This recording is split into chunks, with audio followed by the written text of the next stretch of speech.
In a memory, someone starts recording Hanne, calls out to her while she's playing, and asks her to play something since they're filming her now. Surprised, the girl asks what they're doing and comments that she hasn't even done her makeup. The person recording says it doesn't matter, that she's really cute. Then they insist she should play something because they need to upload another video online. Hanne says it's fine as she knows they haven't updated their videos in a while.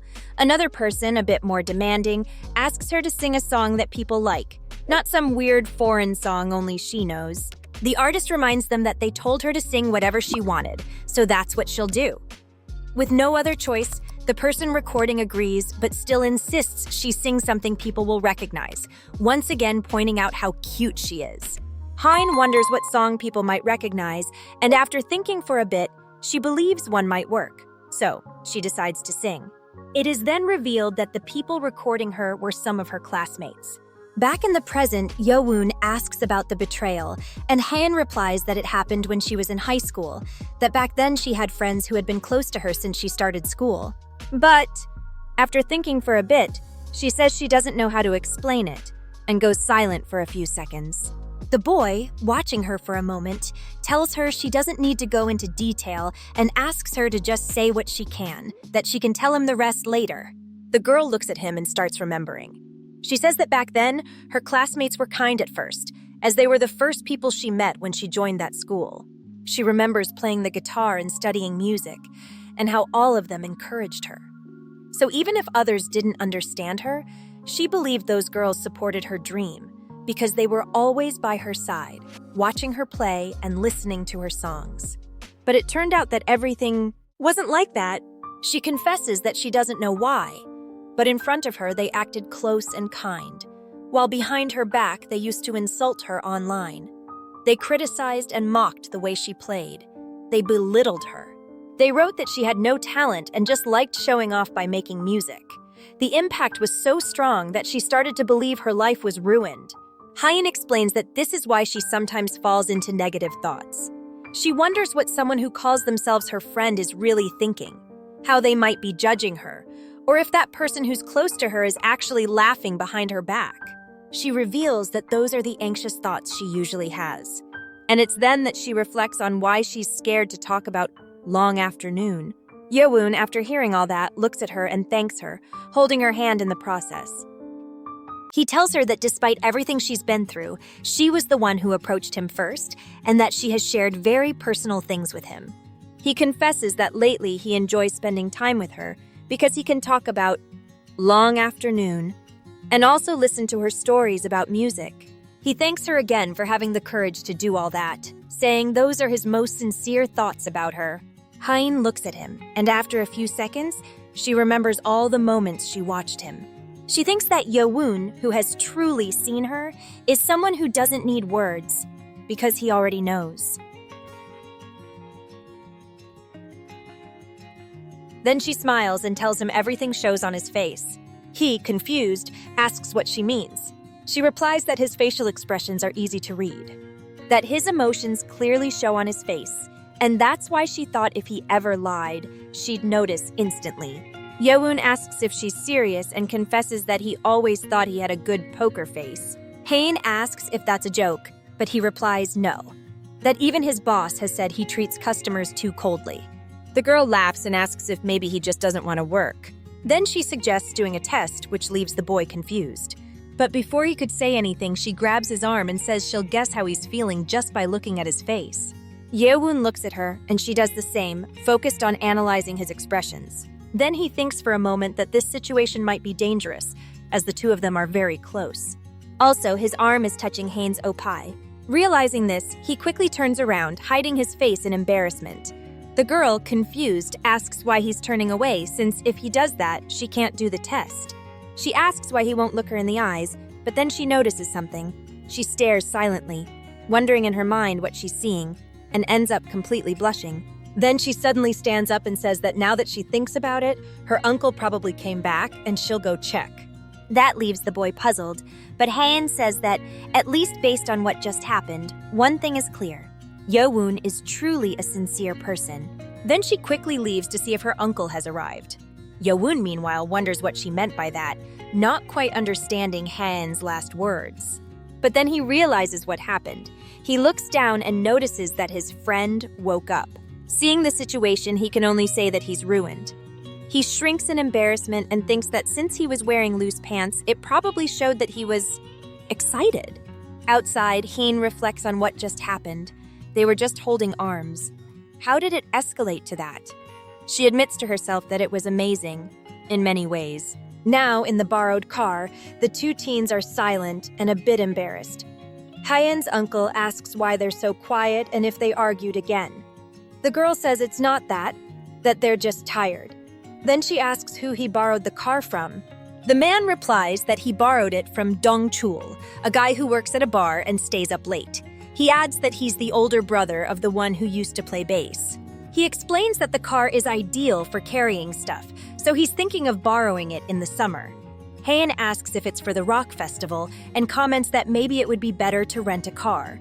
But her uncle says they can just pay Dong Chul's brother and use that car since renting one is a hassle because of the insurance.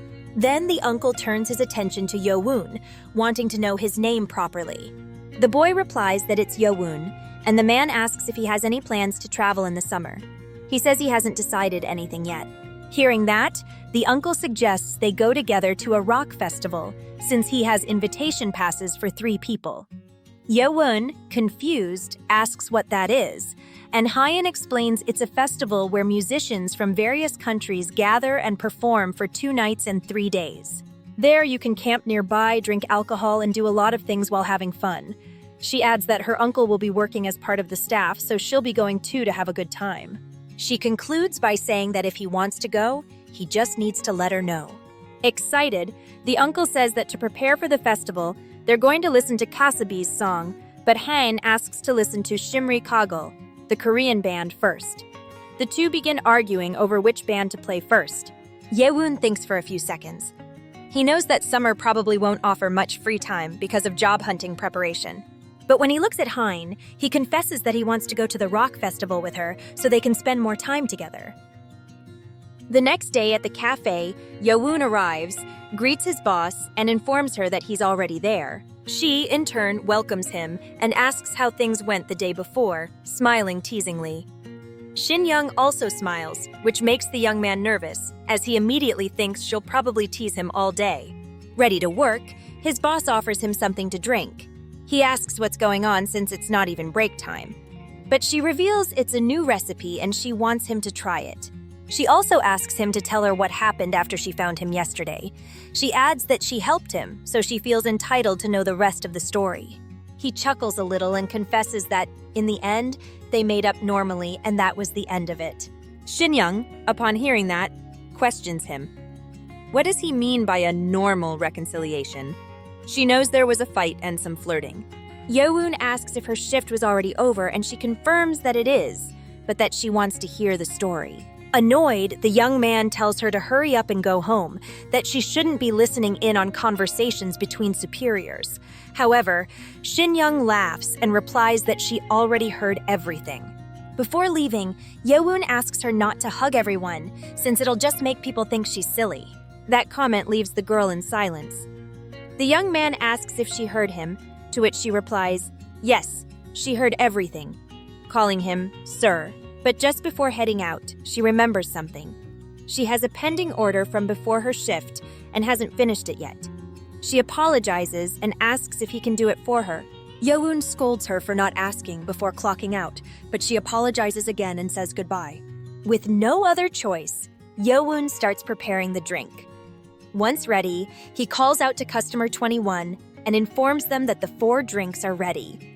The customer thanks him upon receiving them, and the young man apologizes for the delay. As a courtesy, he adds a cookie. He then reflects that it was a good idea, since he almost got a complaint.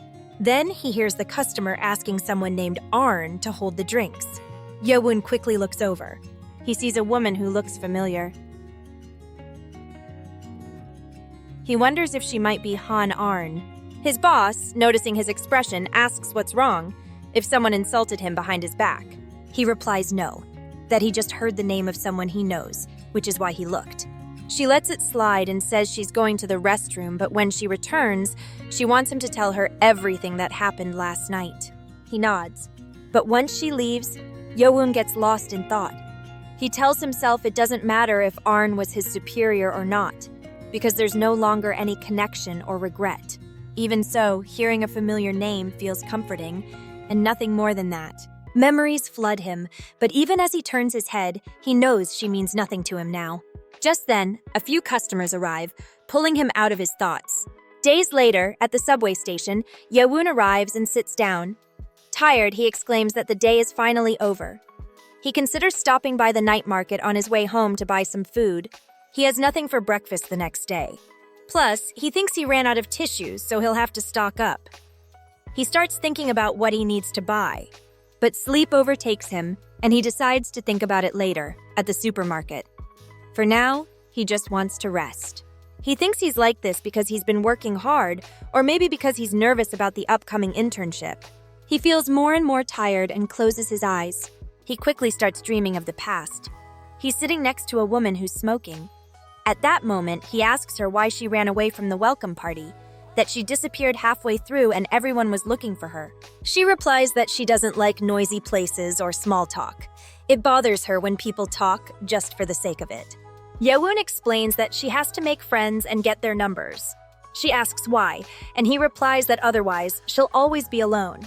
She looks at him and says that if that's the case, then he'll have to stay with her.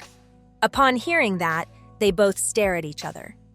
She offers him the cigarette she was smoking and asks if he wants to try. He seems to accept. But then Hanne wakes him from the memory. He jolts and asks if he heard that wrong. Hanne asks if he was asleep. He replies yes, that he had just closed his eyes for a moment. Then he reflects on the dream, wondering why he suddenly remembered the past. He confesses that it makes him feel bad to be next to Hanne, but comforts himself by saying he didn't do anything wrong. He then asks Miss Hanne if she wants to see something interesting. He shows her his phone and tells her about a foreign music app he uses. On another day, he saw a recommendation for Long Afternoon on the main screen. Hanne, upon seeing that, asks if it's real. He replies that yes, it's a playlist filled with lots of indie music from abroad, and Long Afternoon was featured there. He admits that he thinks people are finally recognizing Long Afternoon's potential, and he hopes it stays that way. Hanne watches him closely, and Yowoon asks if something's wrong, if he drooled or something. She replies no, that she was simply admiring his expression. He looks happier when talking about Long Afternoon. He admits that yes, he really loves that artist's music. Suddenly, Hanne asks if he always carries his phone with him. Yowoon finds the question odd, but replies that people who live alone should even bring it to the bathroom in case they get locked in. Hanne asks if that's true and says it sounds a little scary. Still, she asks him not to forget his phone, to which he replies, okay. But then he wonders what that was all about and why she said it so suddenly. Looking at her, he questions if she heard about some kind of accident on the news. Right at that moment, the train is about to arrive. Back at home, Yowoon comes out of the bathroom. He opens the fridge and thinks it's time to put away what he bought earlier, though he'll soon have to restock everything. As he stores the beer, he wonders if Hanne will visit again, and if they'll have a few drinks together. But as he looks at the can, he remembers something.